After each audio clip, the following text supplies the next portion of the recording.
देखिए आपके पास SSC GD 2025 का एक क्वेश्चन दिया गया है। यहाँ पे मुझसे पूछा गया है सवाल में कि कोई धनराशि हमने एक्स ली थी, वो 3 साल बाद हमारी कितनी हो जाएगी, 18,522 किस परसेंट की दर से, 5% वार्षिक दर से। अब देखो 5% को हम डायरेक्टली कर देख के 3 साल बाद कितना होगा, 3 वर्ष बाद कितना होगा, तो उसके लिए फॉर्मूला हमारा होता है 3r.3r का स्क्वायर और जी r की क्यूब। ये हमारा होता है फॉर्मूला। इसके थ्रू रखने के बाद हमारे पास ये 15.762 का हमारा परसेंट की वैल्यू आ जाएगी। 15% 5% हमारा 3 साल बाद 15.762 5% हो जाएगा। कोई सी ऑप्शन में आप रख लो उसको, उससे बनाते हैं। पहले से ही देखते हैं हम 16,000 को अगर हम देखें 15.7625 से कितना ब्याज देगा ये दोनों की हमारी कैंसिल होगी। इससे अब 16 गुना करेंगे, इसमें 16 × 85 हासिल 8, 16 दूनी 32 8 40, 16 चिकम 96 96 400, 16 सत्ते 112 और 10 122 हासिल लग गए 12, 16 कम 16 16 पंजे 80 और 12 हमारे 92 का 2 का हासिल लग गए 9 मेरे पास, 16 कम 16 16 और 9 25, यानी कि मेरा पॉइंट 4 के बाद लगेगा। 4 के बाद यानी कि 1 2 3 4 1 0 हो रहा है, यानी कि मेरा पॉइंट रह जाएगा यहाँ पे।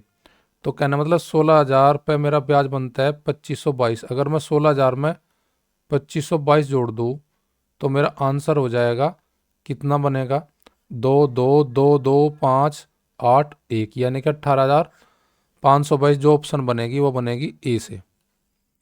नेक्स्ट क्वेश्चन जो मेरा है वो घनाभ का कुल पृष्ठीय क्षेत्रफल दे रखा है 4200, और 4200 में ये बताया मुझे कि घनाभ की लंबाई और चौड़ाई मुझे दी गई है, मुझे निकालनी घनाभ की ऊंचाई। घनाभ का पृष्ठीय क्षेत्रफल का जो फॉर्मूला होता है वो आपको पता है, वो होता है 2 × लंबाई गुणा चौड़ाई गुणा ऊंचाई जमा ऊंचाई गुणा लंबाई।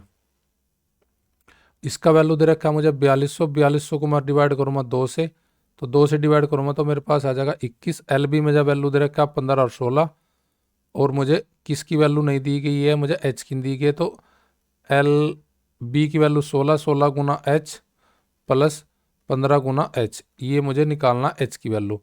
अगर देखें यहाँ पे दोनों गुना करूँगा तो मेरे पास आ जाएगा 240, और 240 को मैं घटा दूँ 21 में से तो मेरे पास आ जाएगा कितना जी, 1860। 1860। अब वो 1860 जो योग हमारा बच रहा वो बच रहा किसकी वैल्यू बच रही, 16h प्लस 15h। इसमें h बार निकाल लूँ मैं कॉमन, यहाँ से कॉमन बार निकाल लूँ तो 16 15 31 रह जाएगा, यानी कि कहने का मीन्स h गुना 31 बराबर 1860 के। और मैं 1860 को 31 से डिवाइड कर दूँ तो h की वैल्यू आ जाएगी, ये चले जाएगा कितनी बार, 31 छिक्का 186, तो यानी कि मेरी h की वैल्यू आ जाएगी 60, जो कि मेरी ऑप्शन रखी है फर्स्ट में।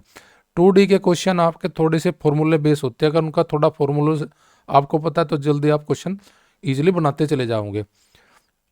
ये क्वेश्चन भी हमारा इजी था। परसेंटेज में हमारे 5% को 3 साल बाद देख लेंगे कितना, 15.762%। उसका फॉर्मूला मैंने ये बताया, मैंने पिछली वीडियो में बता रखा काफ़ी बार।